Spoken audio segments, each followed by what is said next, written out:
আচ্ছা, সো আমরা কোথায় ছিলাম? আমরা আসলে এই ক্লাসের পার্ট 2 টা করতে হলো আমরা এখন দেখার চেষ্টা করব যে অ্যাকচুয়াল সলিউশনের সাথে আমরা যে রাফে যে একটা জিনিস করার ট্রাই করছি সেটার সাথে কতটুকু মিল আছে আরকি। ওকে? সো দেখো, সো এটা হচ্ছে আমার কি? এটা হচ্ছে আমার ক্লাস। সো আমাকে হচ্ছে যে এখানে পাবলিক দিবা তোমরা। পাবলিক ক্লাস অ্যাকাউন্ট এরকম। আচ্ছা, সমস্যা নাই। এখানে দেখো public static string bank name, এটা আসলে ডিফল্ট ভ্যালু যেটা আমরা এখানে কিন্তু বলে দিয়েছিলাম। সো দেখো এই যে স্ট্যাটিক ব্যাংক নেম, এই যে বাড্ডা ব্যাংক, এটাও কিন্তু এখানে অলরেডি এটা আছে। এই যে public static bank name Badda bank, তার মানে এই লাইনটা মোটামুটি আমাদের সঠিক ছিল, মানে আমাদের চিন্তাটা সঠিক ছিল। তারপরে দেখো স্ট্যাটিক কাউন্টটাও কিন্তু স্ট্যাটিক হবে, যেটা আমরা জিরো দিয়ে ইনিশিয়ালাইজ করছিলাম, এটাও কিন্তু এই যে এখানে আছে দেখো স্ট্যাটিক কাউন্ট, এটা আসলে এখানে জিরো দিয়ে ইনিশিয়ালাইজ হয়তো আমরা করি নাই, বাট বুঝতে পারতেছো আর কি, শুধু জিরো হয়তো, ডট জিরো না কিন্তু, এবং আসলে ইন্টিজার ভ্যালু। সো এটাও মোটামুটি ঠিক আছে। এর আগে কিন্তু অবশ্যই তুমি আসলে পাবলিক দিবা, পাবলিক দেওয়া দরকার আর কি। ওকে? আচ্ছা, সো তাহলে এটা গেল, এটা গেল। এরপরে দেখো টোটাল ব্যালেন্স, টোটাল ব্যালেন্সটাও কিন্তু আমার স্ট্যাটিক হতো, যেটাও কিন্তু আমি এখানে বলে দিছি যে স্ট্যাটিক হবে টোটাল ব্যালেন্সটা, ইনিশিয়ালাইজ করে নিবা 0.0 দিয়ে। আচ্ছা, এরপরে ইনস্ট্যান্স ভ্যারিয়েবল, এই উপরের তিনটা কি? এই উপরের তিনটা কিন্তু আমার স্ট্যাটিক ভ্যারিয়েবল ছিল। সো স্ট্যাটিক ভ্যারিয়েবলগুলো কি বলছে দেখো, শেয়ার্ড অ্যাক্রস অল ইনস্ট্যান্স। এটার মানে কি? এটার মানে হচ্ছে যে আমার তো এটা ক্লাসের প্রপার্টি, সো পুরো ক্লাস জুড়েই এটা আমি ইউজ করতে পারবো। ওই ক্লাস নামটা, এই ক্লাস নামটা অ্যাকাউন্ট ডট, এই হচ্ছে যে ব্যাংক নেম ইউজ করতে পারবো, অ্যাকাউন্ট ডট এই কাউন্ট ইউজ করতে পারবো, account dot balance total balance use করতে পারবো, এটা এখানে বলছে। এরপরে ইনস্ট্যান্স ভ্যারিয়েবল, এই ইনস্ট্যান্স ভ্যারিয়েবলগুলো কে অ্যাক্সেস করতে পারবে? শুধুমাত্র আমার অবজেক্ট A1 A2 এগুলাই তো অ্যাক্সেস করতে পারবে, তাই না?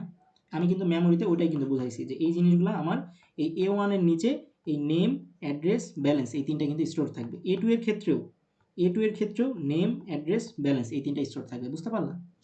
আচ্ছা, আর এখানে বলছে যে প্রাইভেট অ্যাজ রিকোয়েস্টেড, মানে কি? এই ব্যালেন্সটা কিন্তু আমাকে প্রাইভেট করতে বলছিল, যেটা কোথায় বলছিল সেটা কিন্তু কোশ্চেনে বলছিল, এটা আমি বলি নাই। দেখছো, এই যে private must be balance, sorry kept. So অনেক টাইমে এটা কিন্তু বলা থাকবে না, অনেক টাইমে তোমাকে কোশ্চেন পড়ে বুঝতে হবে, সেটা আমরা দেখব। কিভাবে কোশ্চেন পড়ে বুঝবা? এখানে কিন্তু এই লাইনটা যদি দেয়া নাও থাকতো তাও কিন্তু বোঝা যেত। কারণ কি? কারণ হইতেছে যে এখানে একটা জিনিস আছে, সেটা কি? A2 dot gate balance. So এই ব্যালেন্স যখন বলতিছে, সো এই ব্যালেন্স আসলে কার সাথে সম্পর্কিত?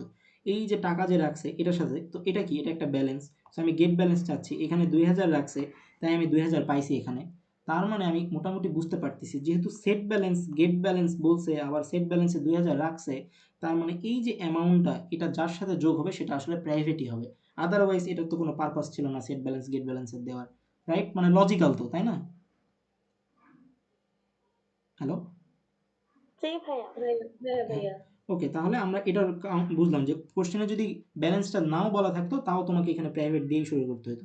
সো তুমি যদি ধরো যে পাবলিক দিয়ে প্রশ্ন মানে অ্যান্সার লেখা শুরু করছো, তো যখন তুমি গেট ব্যালেন্স সেট ব্যালেন্স দেখবা তখন তুমি পাবলিকটা কেটে প্রাইভেট করে দিবা।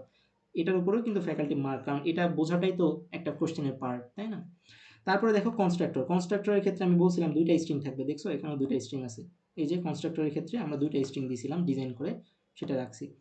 সো তারপরে দেখো এই যে নেম এটা তুমি ইনিশিয়ালাইজ করলা, অ্যাড্রেস এটা তুমি ইনিশিয়ালাইজ করলা, আর ব্যালেন্সটা ইনিশিয়ালাইজ এখান থেকে করলা, ডিফল্ট ব্যালেন্স। ওকে? সো যখনই তোমার, আচ্ছা এটা কেন ইনিশিয়ালাইজ করলাম এটা বলো তো। আচ্ছা, যখন তোমার একটা অবজেক্ট ক্রিয়েট হবে না, যখন তুমি এই A1 অবজেক্ট A2 অবজেক্ট যখন ক্রিয়েট হয়, তখন অ্যাকচুয়ালি কি হয়? একটা অ্যাকাউন্ট তুমি ক্রিয়েট করছো, তোমার ব্যালেন্স শুরুতে জিরো করে দিতে হবে না? তো জিরোটা আমি আসলে কোথায় করবো? কনস্ট্রাক্টরে করবো না, কারণ অ্যাকাউন্ট ক্রিয়েট হওয়ার সাথে সাথেই তো কনস্ট্রাক্টর কল হচ্ছে। সো কনস্ট্রাক্টর যেহেতু কল হচ্ছে, তাহলে আমি সেখানে ব্যালেন্সটাকে জিরো করে দিই ওই ব্যক্তির জন্য।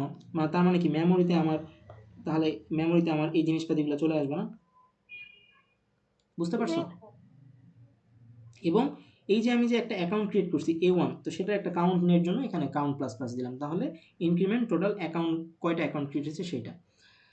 সো সেট ব্যালেন্স তো আমরা অনেক, সেট ব্যালেন্স নিয়ে আমরা অনেক কথাবার্তা বলছি। সেট ব্যালেন্সের দুইটা জিনিস আপডেট হবে, একটা হচ্ছে দিস ডট ব্যালেন্স। এখানে দিস কেন দিছি? কারণ এটা কিন্তু অবজেক্টের প্রপার্টি, A1 A2 এগুলার প্রপার্টি, দ্যাটস আমরা দিস ডট দিছি। আর এখানে দিস ডট দেই নাই কেন, বা অন্য কোনো কিছু অ্যাকাউন্ট ডট দেই নাই কারণ, বিকজ এটা একটা কি, এটা হচ্ছে আমরা ইনিশিয়ালাইজ করতেছি বা এর মধ্যে আমরা স্টোর করতেছি। স্টোর করার সময় ক্লাসের নাম বা স্ট্যাটিক হ্যানত্যান এসব বা দিস ডট এগুলো ইউজ করবো না, ডিরেক্ট ওই স্ট্যাটিক ভ্যারিয়েবলটা ইউজ করবো। সো আমরা জানি সেট ব্যালেন্সে আমার দুইটা জিনিস সেট হচ্ছে, একটা হচ্ছে কি ওই পার্সনের পার্সোনাল ব্যালেন্সটা যোগ হচ্ছে, আর ব্যাংকের টাকা, ব্যাংকের তেও টোটাল টাকাটা যোগ হচ্ছে, এটা প্রশ্নের থেকে বোঝা যাবে। সো দ্যাটস ওয়াই এই দুটো লাইন এটা মোটামুটি লজিক্যাল। গেট ব্যালেন্সের ক্ষেত্রেও যে বলছিলাম রিটার্ন ইউজ করতে হবে, এখান থেকে কোনো সিস্টেম ডট আউট ডট প্রিন্টএলএন থাকবে না। আর এই ব্যালেন্সটা অ্যাকচুয়ালি কী ছিল, ডাবল, দ্যাটস ওয়াই এখানে কিন্তু ডাবল। ওকে, সর্বশেষ কী ছিল, সর্বশেষে তোমার প্রিন্ট ইনফো ছিল। প্রিন্ট ইনফোর ক্ষেত্রে দেখো সবগুলোতে this dot name, this dot address, this dot balance. কারণ কি, এটাই তো আমাকে প্রিন্ট করতে বলছে, দেখছো? এই যে সবার লাস্টে যখন প্রিন্ট ইনফো যখন কল হচ্ছিল, এই যে প্রিন্ট ইনফো যখন কল হচ্ছিল, তখন এখান থেকে নেম, অ্যাড্রেস আর ওই পার্টিকুলার ব্যক্তির এখন পর্যন্ত টোটাল কত টাকা, এই যে যখন আমাদের এই A2 ডট প্রিন্ট ইনফো যখন কল হয়েছে, দেখো A2 ডট প্রিন্ট ইনফোর সর্বশেষ ব্যালেন্স কত ছিল, 2500 টাকা ছিল। দ্যাটস ওয়াই এই নেম, মীরা, অ্যাড্রেস, মিরপুর, এগুলা তোমার এইভাবে আপডেট হয়েছে। 2500 টাকা কিন্তু কই থেকে আপডেট হয়েছে, বিকজ ওই যে মেমোরি ছিল, মেমোরিতে A2 এর নিচে যে ব্যালেন্সটা ছিল, ব্যালেন্সটা কিন্তু বারবার যোগ হয়ে যাচ্ছে, কোথায়, কিসের মাধ্যমে, এই তোমার হচ্ছে যে সেট ব্যালেন্সের মাধ্যমে এই তার ব্যালেন্সটা বারবার অ্যাড হয়ে যাচ্ছিল।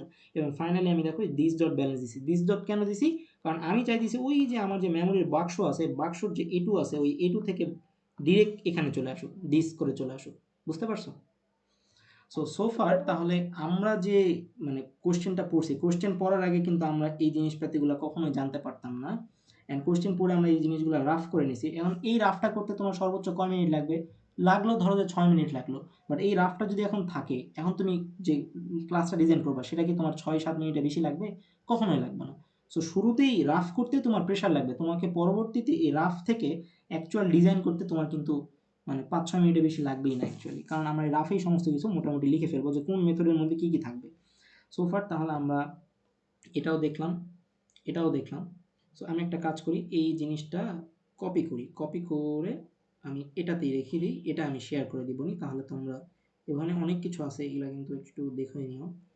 আমি ভাইয়া আমার একটা প্রশ্ন ছিল। দাঁড়াও একটু। সো তাহলে মোটামুটি সব কিছুই ডান। হ্যাঁ, মোটামুটি সব কিছুই ডান। তাহলে আমরা আজকের ক্লাসের রেকর্ডিংটা এখানেই শেষ করি। নেক্সট কথাবার্তা পরবর্তী ক্লাসে হবে।